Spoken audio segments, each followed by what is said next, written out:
For an exothermic reaction at equilibrium, which of the following is true? A, the equilibrium constant is large, greater than 1. B, that equilibrium constant is small, less than 1.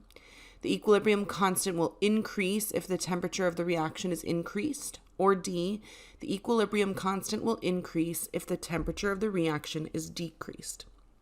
So the first two answer choices, the value of K at equilibrium isn't necessarily dependent on if it's an exothermic reaction, right? Being an exothermic reaction just helps us to understand that heat is released and would therefore, in our equilibrium constant expression, we would have the concentration of the products over the reactants. And we would think of heat as one of our products, right?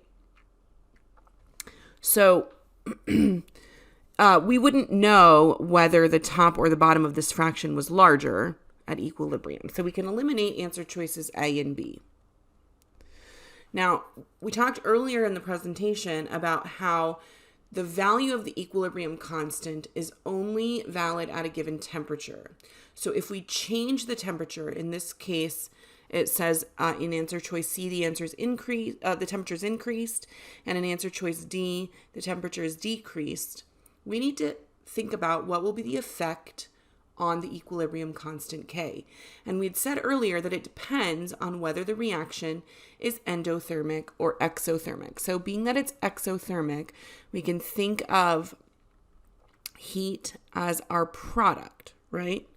And so if the temperature is increased, right? Because answer choice C says temperature is increased. If the temperature is increased, what that will do is increase the rate of the reverse reaction, drive the equilibrium back towards the reactants. So we would increase the concentration of the reactants or the rate of the reverse reaction. Okay, and in doing so, look at the bottom of this fraction here. If we increase that, then we would expect K to decrease. Okay, and so that eliminates answer choice C because we're told here that the equilibrium constant will increase. So that means D is correct, but let's make sure that it makes sense. So it says the equilibrium constant will increase if the temperature of the reaction is decreased. So it's the reverse of what we talked about here. So if we increase the temperature, if we decrease the temperature in answer choice D, that will drive the reaction forward, right? Shift that equilibrium to the right, drive the forward reaction, which would increase our products, increase the concentration of our products. It's a little bit hard to see. So increase the concentration of the products. Right? And if you increase the concentration of the products, that's the top of this fraction, we would expect K to increase. So that is answer choice D.